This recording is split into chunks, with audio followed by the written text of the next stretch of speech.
Jumpa lagi di Ribu TV. Iya, Samsung S22 series. Kita udah sering membahas, tapi kebanyakan pembahasan kita tuh berbasis dari yang satu ini ya, S22 Ultra. Bagaimana kalau kita pindah ke yang kecil ini? Ini adalah Samsung Galaxy S22 5G, varian paling mungil dari S22 series.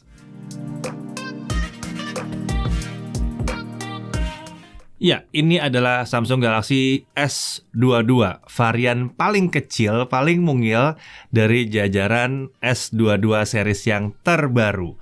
Nah, kita langsung aja lihat paket penjualannya ya. Tentunya dalam paket penjualan ada unitnya, ada kabel USB Type-C, ada SIM tray ejector. Udah, itu aja. Ya, di sini minimalis banget, tidak ada screen protector. Jadi kalau kalian memikirkan untuk beli yang satu ini, cari screen protectornya.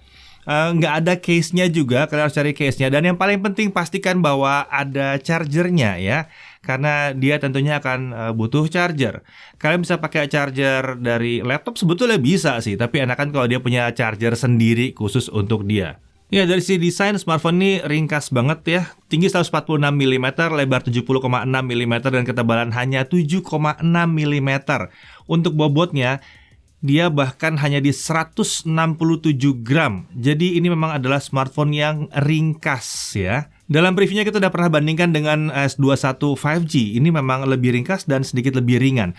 Untuk opsi warna ada Phantom Black yang kita pakai ini, ada Phantom White, ada Green, ada Pink Gold juga. Frame smartphone ini disebut sebagai Armor Aluminium Frame, diklaim sebagai frame yang memiliki durabilitas yang lebih tinggi. Sementara untuk sisi depan dan belakang, dia tetap pakai Gorilla Glass Victus Plus, 10% lebih kuat dibandingkan Victus yang biasa. Jadi belakangnya bukan pakai plastik ya.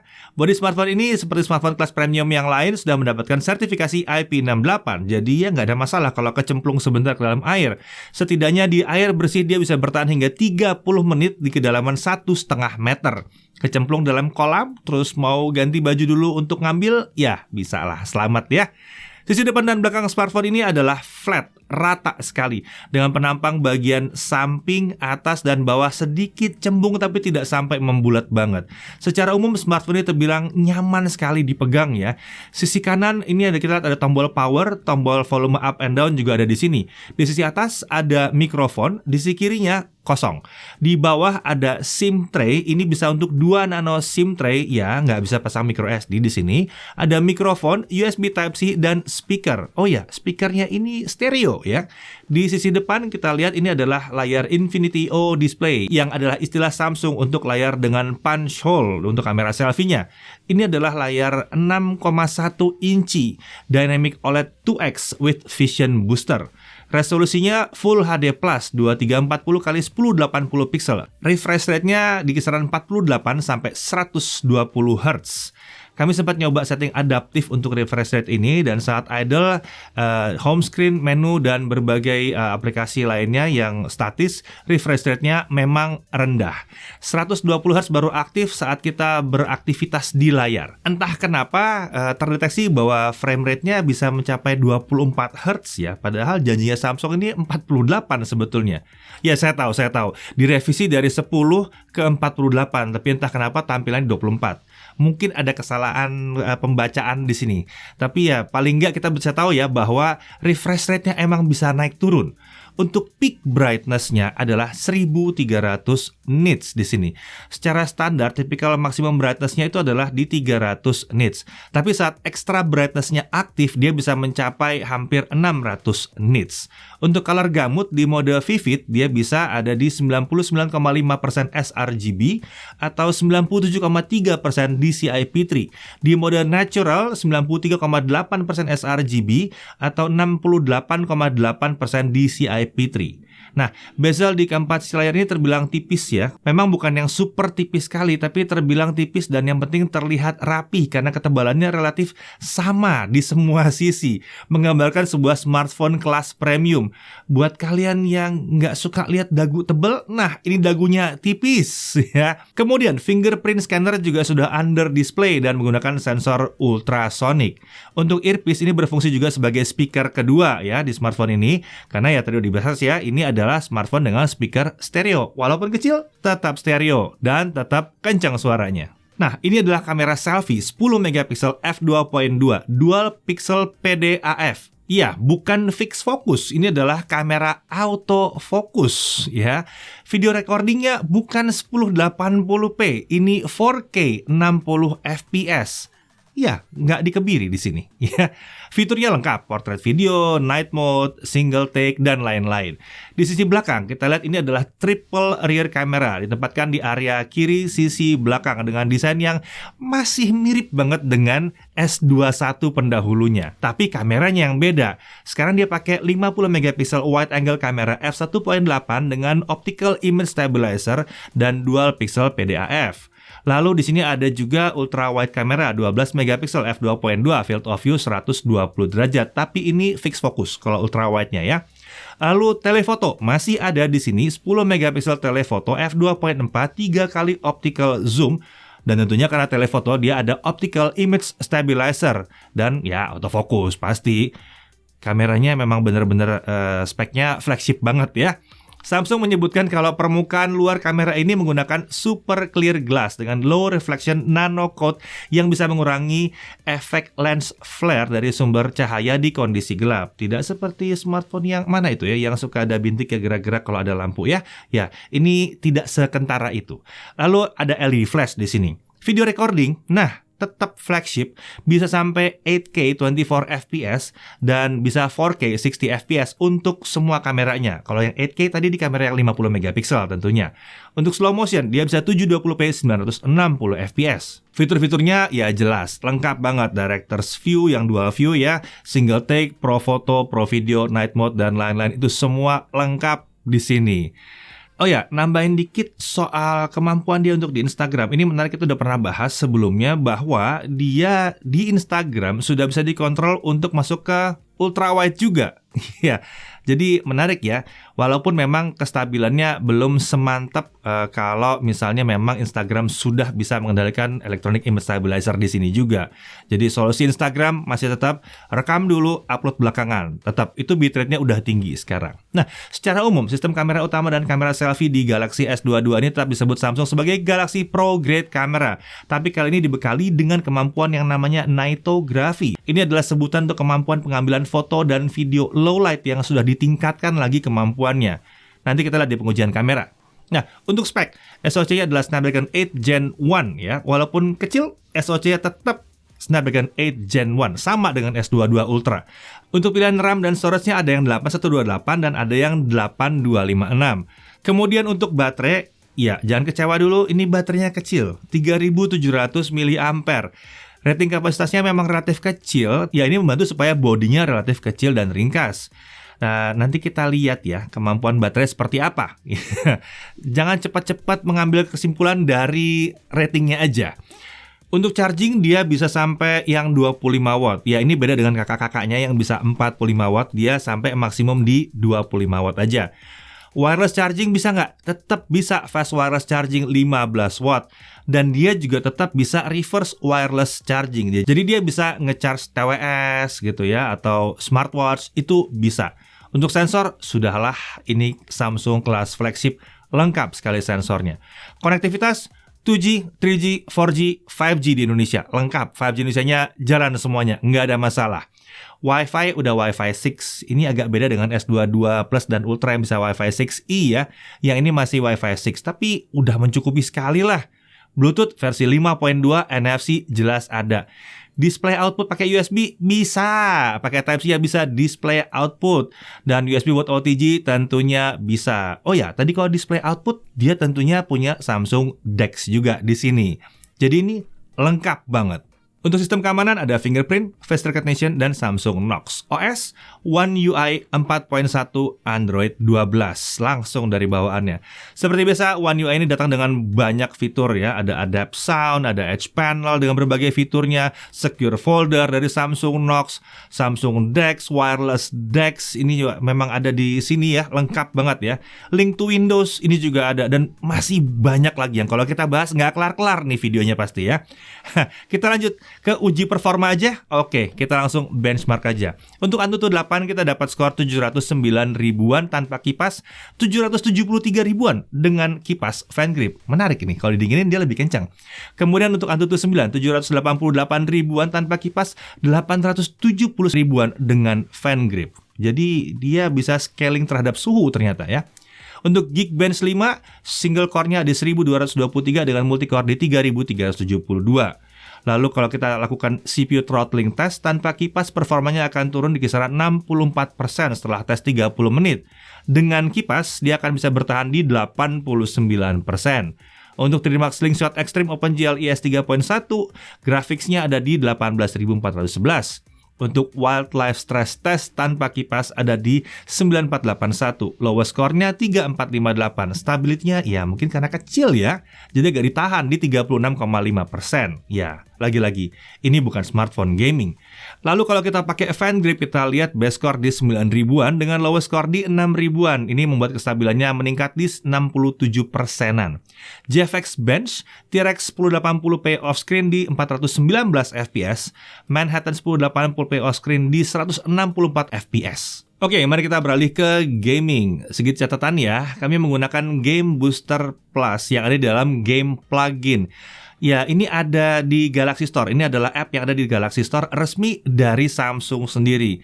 Setting yang kami gunakan adalah menggunakan Max FPS untuk memastikan bahwa game kita bisa jalan di frame rate tertinggi. Jadi supaya nggak terkunci ya. Oke, kita mulai dengan PUBG Mobile. Settingnya adalah sampai dengan HDR Extreme. Ini terbuka di sini ya. Seharusnya kita bisa menikmati kualitas tampilan yang tinggi di game ini ya. Saat kita coba game ini dari awal bisa sekitar 60 FPS di setting HDR. Tapi masuk ke menit ketiga frame rate mulai agak turun jadi sekitar 45-55 fps. Ini sepertinya adalah mekanisme untuk mencegah smartphone menghasilkan panas berlebih. Untungnya kalau pakai fan grip, penurunan ini bisa dihindarkan. Frame rate-nya jadi stabil di 57-60 fps kalau kita pakai fan grip. Ya mau main game, ya pakai perlengkapan tambahan lah di sini ya. Kita lanjut ke Mobile Legends. Setting kita adalah Ultra HD on dan Shadow on dan frame rate di high. Game ini bisa jalan lancar banget di 60 fps. Tapi suhu permukaan belakang smartphone sudah bisa dikatakan hangat ya di sini ya. Kita udah coba memainkan game ini berturut-turut dan kami tetap bisa mendapatkan frame rate di kisaran 60 fps. Cuma sekali-sekali doang turun ke 55 fps. Sepertinya game ini masih keentengan buat si S22 ini. Beralih ke Subway Surfer. Di game ini seperti biasa di smartphone Samsung, game ini bisa jalan di frame rate tinggi. Kita bisa mendapatkan 120 fps untuk memanfaatkan layar 120 Hz-nya. Lalu Temple Run 2 sama dengan Subway Surfer. Lagi-lagi kita bisa main di 120 fps memanfaatkan 120 Hz-nya. Lalu Modern Warship. Nah, ini game juga bisa berjalan di atas 60 fps. Saat menjalankan game ini di setting ultra tanpa fan, frame rate-nya bisa mencapai di atas 50 fps, tapi cepat turun ke 35-45 fps. Dan ini bertahan sepanjang battle ya. Kalau kita pakai fan grip, frame rate-nya di atas 60 fps di setting ultra ya. Di awal battle kita bisa dapat masih 75-80 fps bahkan. Tapi saat battle udah mulai rame, ya dia turun, tapi masih di 50-70 fps. Mumpuni banget. Jadi kalau mau main game, pastikan kalian punya cooler ekstra ya. Oke, kita lanjut ke Genshin Impact. 2 menit awal kita masih bisa dapat frame rate di kisaran 42-50 fps, tapi kemudian dia turun ke 35-40 fps. Lalu turun lagi dan stabil di kisaran 25-36 fps. Ini berlaku pada saat kita muter-muter dan battle, sama aja. Ini terasa agak kurang dari yang diharapkan memang ya. Tapi lagi-lagi ukurannya ya. Frame rate di kisaran 25-36 ini terus bertahan, bahkan hingga kami mencoba memainkan game ini sampai 30 menit. Sempat terjadi penurunan ke kisaran 20-28 fps, tapi balik lagi ke 25-36. Setelah 30 menit, suhu di depan smartphone ini ada di kisaran 39-41 derajat Celcius untuk titik terpanasnya. Yang tempatnya ada di sekitar kamera selfie-nya ya, kalau di depan ya. Nah, sementara untuk bagian tengah layar itu sekitar 36-37 derajat Celcius. Di belakang, area terpanas ya di tengah atas dengan suhu sekitar 40-41,5 derajat Celcius. Sementara area tengah smartphone suhunya di kisaran 37-38 derajat Celcius. Lalu tentunya kita coba juga pakai fan grip. Frame rate-nya nah sekarang jadi bisa lebih stabil di kisaran 35-45 fps. Kami coba sampai 30 menit, hasilnya tetap bertahan di kisaran 35-45 fps. Jadi lagi-lagi kesimpulannya adalah pakailah kipas pendingin. Oke, sekarang mari kita masuk ke pengujian kamera, tapi tentunya di luar ruangan ya. Oke, jadi di tangan saya kali ini sudah ada Samsung Galaxy S22 nih teman-teman. Jadi langsung aja kita lihat kemampuan kameranya seperti apa. Jujur ya, kalau udah ngomongin smartphone flagshipnya Samsung, saya pribadi males ngomongin panjang-panjang ya. Bukan karena artinya negatif, tapi Samsung Galaxy S22 ini udah jadi rekomendasi yang paling mudah, bahkan jadi rekomendasi utama saya. Kalau kalian nyari smartphone flagship Android yang compact, tapi kameranya paling bagus, udah ini pilihannya, selesai. Dan kalau misalnya kalian pengen yang lebih gede, tinggal ngambil yang varian ultranya aja, beres. Tapi kalau memang kalian penasaran, apa sih yang saya suka dari kameranya si S22 ini, apa sih yang saya nggak suka, dan apa sih yang bikin dia beda ketimbang kompetitor-kompetitornya, yuk langsung aja kita bahas lebih lanjut. Yang pertama, hasil fotonya udah kelas flagship. Apa sih yang kalian cari dari sebuah kamera smartphone flagship? Detail, dynamic range, warna yang natural, nggak terlalu over sharpening. Tuningan kameranya Samsung ini udah oke banget sih menurut saya. Ngomongin smartphone flagship masa kini tuh udah bener-bener urusan selera aja. Nggak nemu saya smartphone flagship resmi masa kini yang sampai layak disebut jelek banget. Apalagi di saat cahaya mencukupi. Smartphone sekarang udah keren-keren kok. Nah, tapi tantangan besar flagship sekarang adalah kemampuan saat gelapnya. Samsung sendiri punya istilah untuk fotografi malam yaitu nightografi. Kemampuan foto low light-nya kali ini memang udah luar biasa ya. Kalau kita lagi foto malam di kondisi yang udah gelap seperti ini, shutter speed-nya akan sedikit lebih lama karena dia mengambil banyak frame sekaligus. Jadi, night mode-nya ini akan ke-trigger otomatis walaupun kita lagi ada di setting auto. Untuk hasilnya, wah, kalian lihat sendiri deh bedanya. Dari saya sih cuma bisa bilang wow aja deh.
Walaupun hasil kameranya udah keren, tapi tetap ada dua hal penting yang menurut saya harus kalian perhatikan kalau saat foto malam seperti ini. Yang pertama itu kamera ultra wide tidak ada optical image stabilizer-nya. Dikarenakan shutter speed-nya itu nggak instan, artinya tangan kalian tuh harus lebih steady supaya foto dari ultra wide-nya tetap tajam. Kemudian kamera tele-nya itu tidak selalu dipakai saat kondisi seperti ini ya. Biasanya dia akan memakai metode cropping dari sensor utamanya. Ini hal yang umum terjadi di smartphone manapun ya. Ini dikarenakan sensor utamanya lebih hebat dalam menangkap cahaya. Makanya ada mekanisme seperti ini. Tapi akibatnya ya kadang foto mode zoom-nya ini jadi nggak gitu detail juga. Lanjut ke kemampuan videonya. Saya bisa bilang ini adalah kemampuan video terbaik untuk smartphone Android di kelas harganya. Ada banyak alasan tapi saya kasih 5 aja dulu deh. Yang pertama, semua kameranya bisa 4K 60 tanpa terkecuali. Nggak ada tuh ceritanya kamera ultrawide atau selfie atau telenya nggak bisa 4K 60. Smartphone flagship Samsung tuh kemampuan videonya cukup merata ya. Paling yang beda hanya di resolusi 8K 24fps, itu cuma bisa di kamera utama. Tapi kalau 4K 60, semua kameranya bisa. Lalu alasan berikutnya adalah stabilizer aktif di semua resolusi tanpa kompromi. Ini baru kemampuan video kelas flagship sejati ya. 8K 24fps stabil, 4K 60 stabil juga di semua kameranya. Nggak ada tuh ceritanya kita harus aktifin dulu manual untuk stabilizernya. Pokoknya tinggal pakai, tahu-tahu beres aja videonya, nggak pakai repot. Buat kemampuan videonya saat low light, dia juga udah oke banget. Walaupun ini adalah varian termurah dari keluarga S22, tapi dia tetap bisa bersaing dengan kompetitor-kompetitornya yang lebih mahal. Saya coba kasih sedikit komparasi ya.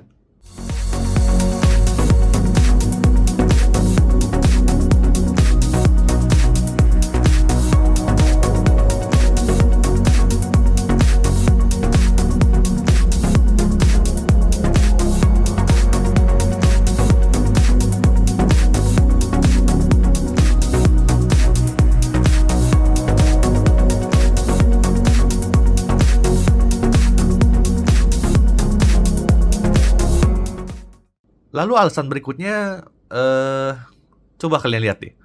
Smartphone Android mana yang bisa switching kamera semulus ini saat merekam video? Ditambah bisa switch langsung ke kamera selfie-nya juga.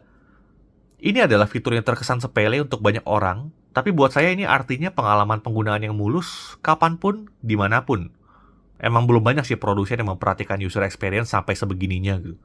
Untuk switching kamera seperti ini, 1080p 30fps bisa, 1080p 60 bisa, 4K 30 juga bisa.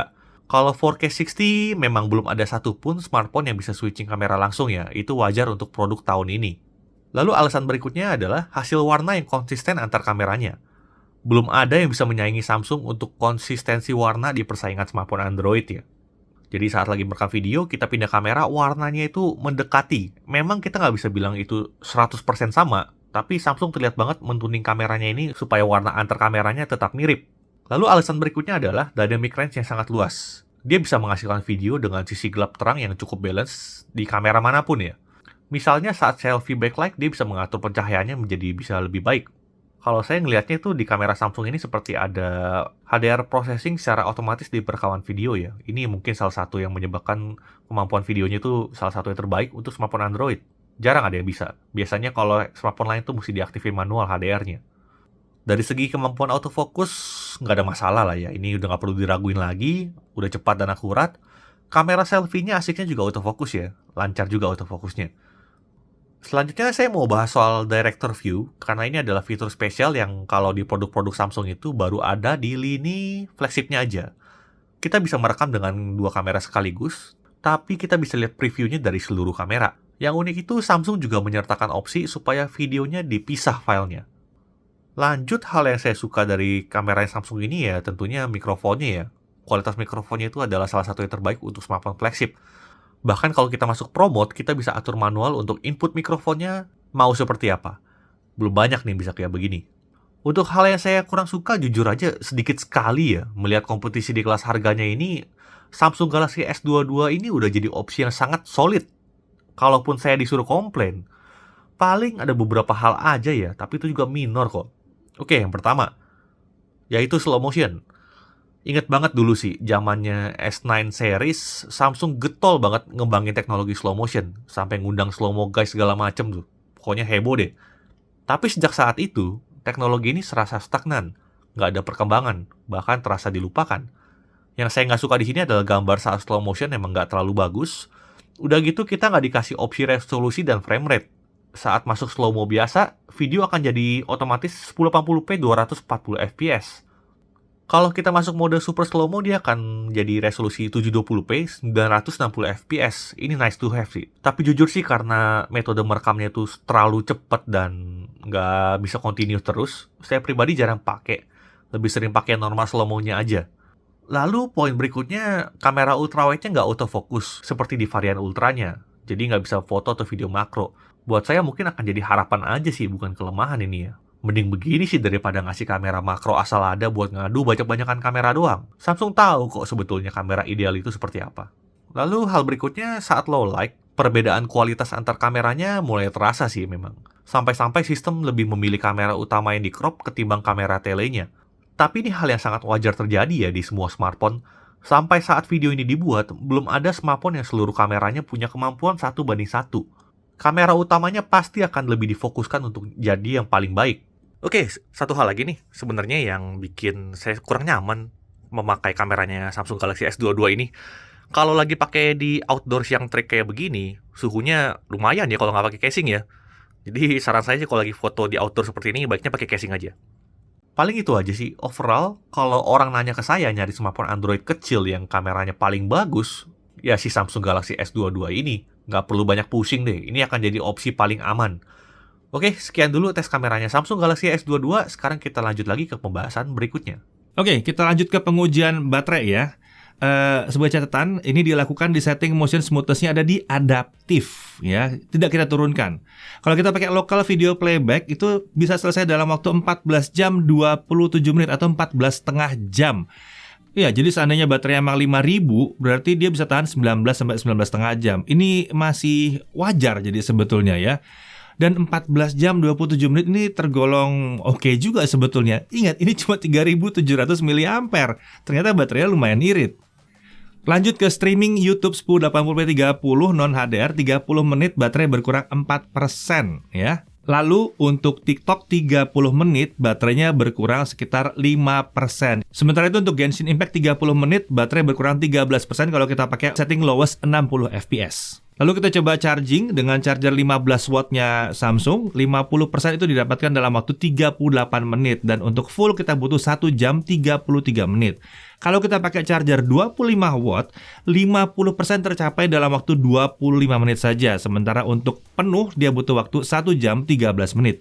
Ya, jadi sepertinya Samsung ini tidak peduli baterainya mau berapa ukurannya ya. Charger 25 watt itu akan sekitar 1 jam 15 menit. Atau ini bahkan agak sedikit kurang lah ya.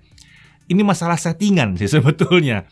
Jadi mau dijaga supaya tetap aman terus. Nah untuk Netflix tentunya udah Widevine L1 dan udah mendukung streaming Full HD. HDR juga udah disupport di sini. YouTube juga dia bisa playback sampai 4K 60 dan support HDR. Touch delay nggak terasa. Kita coba aplikasi Real Drum dan nggak terasa di sini. Fitur Wi-Fi sharing juga sudah tersedia di sini ya. Untuk harga 8128 itu harga resminya di 11.999.000, sementara yang 8256 di 12.999.000. Oke, hal yang perlu diperhatikan. Samsung tidak menyertakan banyak sekali aksesoris yang kita harapkan ya.